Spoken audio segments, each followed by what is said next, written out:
Isabelle Dahan, fondatrice de monimmeuble.com, votre magazine de la copropriété. Un grand bonjour à tous les auditeurs et auditrices de Radio Imo.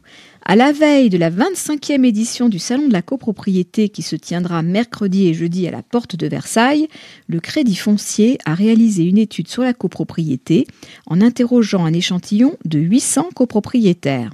Ces résultats ont été croisés avec d'autres données afin de permettre de dresser un état des lieux de la copropriété en France.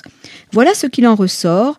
Près de 3 logements sur 10, soit 9,7 millions de logements, appartiennent à une copropriété.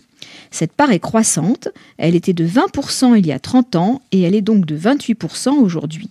La quasi-totalité des lots en copropriété sont des appartements et plus de la majorité se situe dans les grandes agglomérations. C'est pour cela que l'on retrouve pas moins de 30% des copropriétés en région parisienne. Les communes périphériques ne représentent que 37% des logements collectifs en copropriété car elles sont plus largement composées de quartiers pavillonnaires individuels. Le parc des logements en copropriété se répartit en 4 ensembles. Les résidences principales occupées par leurs copropriétaires, les logements occupés par des locataires, les résidences secondaires et les logements vacants. Mais près de la moitié des logements en copropriété sont occupés par leurs propriétaires. En matière de mode de gestion, seuls 15% des copropriétaires font appel à un syndic bénévole. Si le syndic professionnel domine dans l'agglomération parisienne, le syndic bénévole est davantage présent dans les communes rurales. La copropriété est plébiscitée par ses occupants et 71% des copropriétaires interrogés déclarent être satisfaits. Ce sont les personnes de plus de 50 ans qui sont les plus satisfaites de la vie en copropriété. Les avantages mis en avant sont la mutualisation des coûts, qu'il s'agisse des charges de gestion courantes ou des travaux exceptionnels, la possibilité de participer aux prises de décision et le fait d'avoir des voisins. En revanche, 28% des copropriétaires interrogés se déclarent insatisfaits, mettant en avant la difficulté à obtenir un consensus avec les autres copropriétaires, les nuisances de voisinage et l'obligation de se conformer à des règles communes. En règle générale, les charges de copropriété sont perçues comme élevées. Elles sont évaluées par les copropriétaires qui ont été interrogés à 12% de leurs revenus.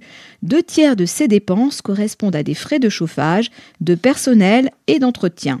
À cela s'ajoutent les travaux de rénovation.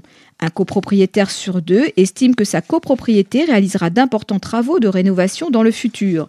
Notons que 31% des copropriétés dans le collectif comprennent des appartements dont le plus ancien a été construit avant la Première Guerre mondiale. Le recours au crédit peut alors être nécessaire et c'est le cas pour 21% des travaux de rénovation importants financés par les copropriétaires. Pour en savoir encore plus en matière de copropriété, nous vous donnons bien sûr rendez-vous au Salon de la copropriété les 21 et 22 novembre. Venez nous rencontrer sur notre stand au A034. C'est un rendez-vous très important pour notre équipe car nous pouvons échanger avec nos lecteurs et abonnés qui viennent nous voir de toute la France. Pour ma part, je vais participer à une table ronde organisée par Radio Imo mercredi à 11h30 sur le thème de l'évolution du numérique et de la prise de décision en copropriété, mais aussi à une conférence jeudi à 11h sur les solutions numériques pour une copropriété transparente. Par ailleurs, nous avons prévu un Facebook Live jeudi dans l'après-midi. On ne manquera pas de vous tenir au courant sur les réseaux sociaux. Le programme est plus que chargé comme vous pouvez le constater.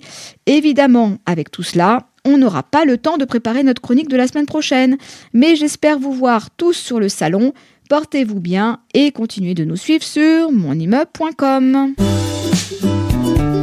Isabelle Dahan, fondatrice de monimmeuble.com, votre magazine de la copropriété.